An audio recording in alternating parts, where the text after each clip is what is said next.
Hello. I'm coming on this afternoon to share with you this card that I made. I was inspired by another demonstrator, Colleen Magnus, I think. She's in America and she did this technique on a very similar card in beautiful blues, but I am totally a green girl, so I wanted to make this card with lots of our greens. Our Stampin' Up! Collection of greens is extensive. We have so many beautiful greens. So I am celebrating some of those gorgeous colours with this card here. And this was one of the cards I did at a class I did this morning with a bunch of gorgeous ladies, and they really loved it and made some beautiful cards using this great kit. Okay, so what I'm using for this card, I'll just pop that out of the way, is Nature's Prints stamp set, which has 9 stamps, 4 awesome greetings, and then a whole bunch of other leafy images, which coordinates with the Natural Prints dies. And in the dies there are 4 dies that coordinate exactly with those stamps there to create cut them out perfectly, and it's those dies that I've used to create the stencils for our card. Now I'm using Shaded Spruce as my card base. Let me just pop that over there for you. And a piece of Shaded Spruce was die cut using these are new dies, Delicate Edges dies. Aren't they beautiful? 4 different dies, and I've used this little swirly one. There's lovely leaves and beautiful swirls there, and a lovely repeat pattern on that one. So I've already done my die cutting, so you don't have to watch me do that.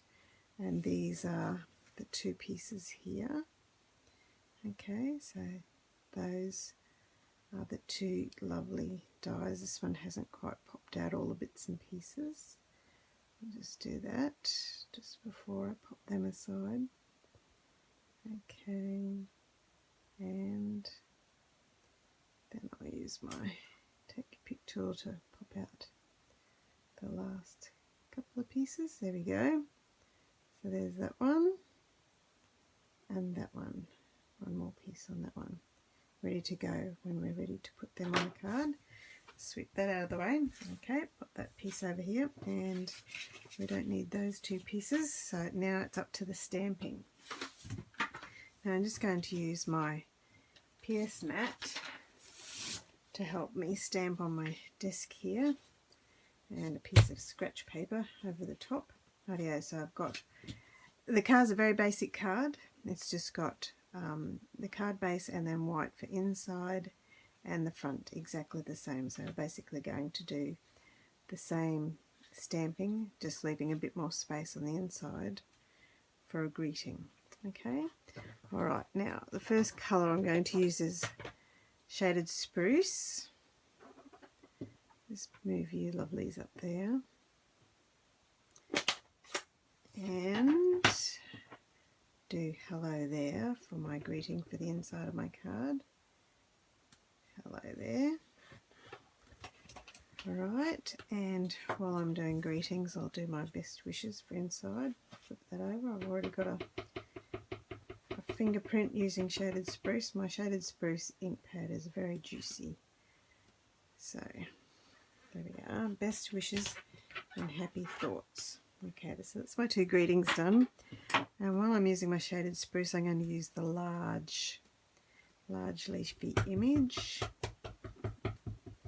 and do one there and one there. Put inside, and then the front. I use a lot more of the leaf in the image. Oops, right, going over the other side for that one. And I'll clean my stamp before we go ahead with it. Give them a good clean. Rightio. Don't push too hard, Julia. Into the ink pad. My Shaded Spruce is very juicy, so I usually always end up with inky fingers. Okay, that's better. I have to remember to put my hello there back on my card. And another bit down there. There we go.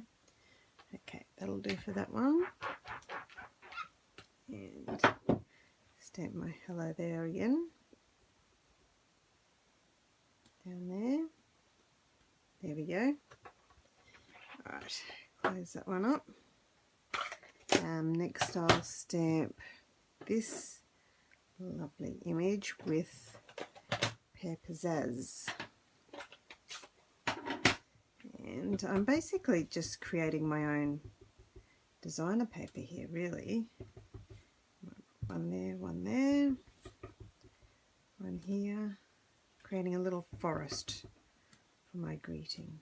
One there, and then on the inside piece, much smaller, so that we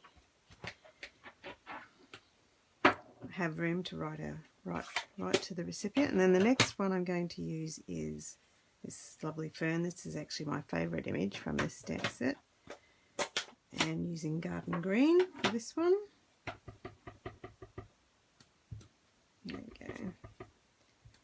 Alright, and then on the front, filling in the spaces, and another one up here, a bit there. Might do a bit over this way. There we go.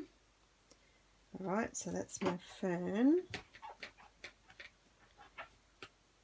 And what else do I need to do? I know, splodges. Got to have splodges.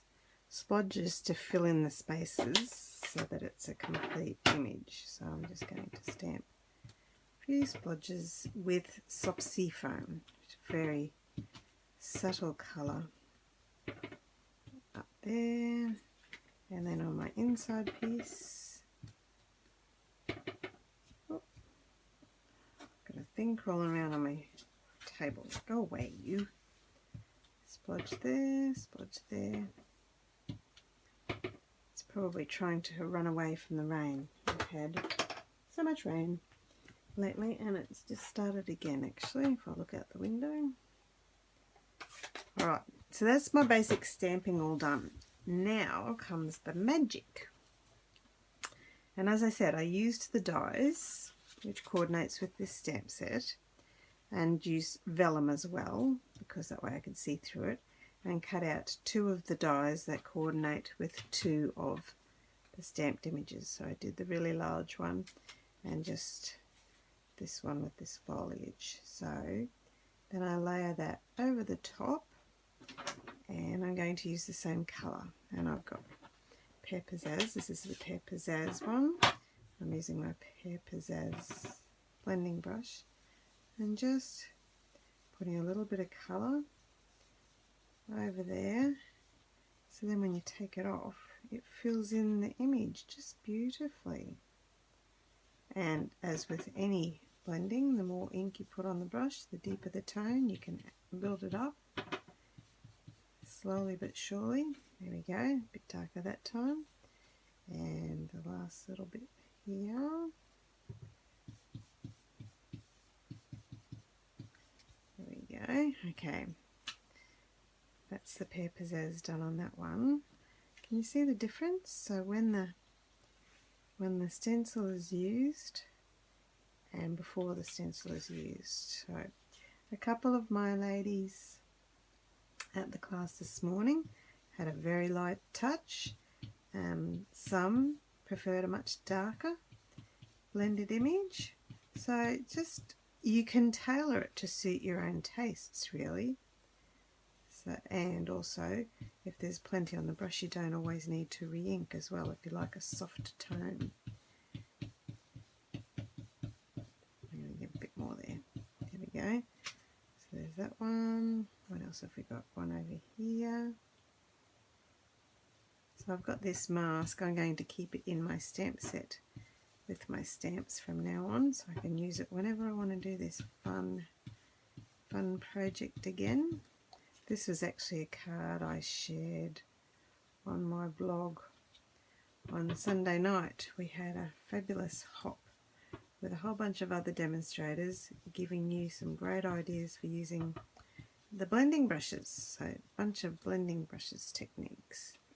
Alright, that's all the pizzazz done. Now the shaded spruce.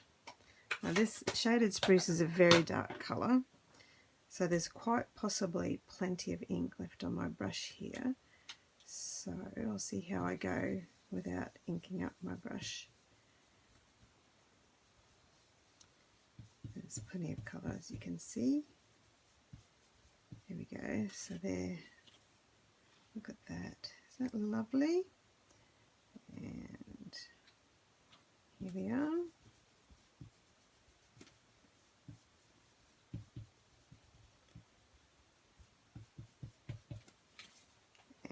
And one more on the front panel. There we are.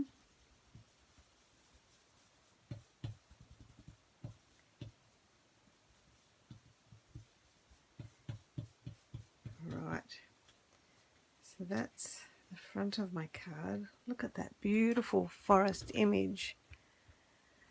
And one more over here. I think I'm also picking up some of the ink off the edges of my mask from when it was used this morning at the class, giving me a bit more colour. And last one. There we are.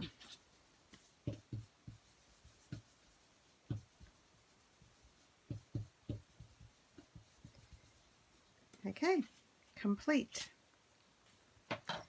That is a lovely way of getting extra depth. And when I first saw the card that Colleen originally showed, I thought she'd used embossed it to give it that deeper tone, so it was just lovely to find such an easy idea. Alright, so now I just pop my front panel on the front of my card here, line it up, so it's just basic card and I've just made it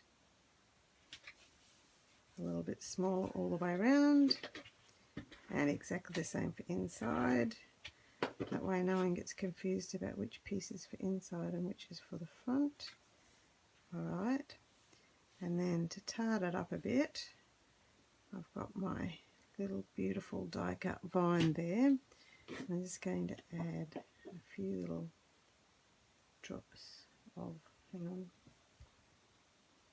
let's clean the tip there, of liquid glue just on the flowers, just to anchor them. Now these dies are sized to be exactly the length of a card, but they are just a little bit bigger than my card front, so I might trim off the edge. Alright, pop that one up the top there. How's that? And I'll trim off that little bit in a minute. And then this one, I love the swirly bits on these dies. I'm a big fan of swirls and splodges. They help hide all sorts of and embellish all sorts of images. Here we go. And then I'll just give that a bit of a trim there, just so that it doesn't get caught and rip the whole thing off. That one there. And the finishing touch is one of my absolute favourites, the rhinestone pearls. These are awesome, and they just make everything sparkle so beautifully. There we go, done. I hope you've enjoyed that great technique, and for more ideas, go and visit Colleen Magnus, because she's the one that she's the one that inspired me to get started. Bye bye now. I hope you see you again next time. Bye.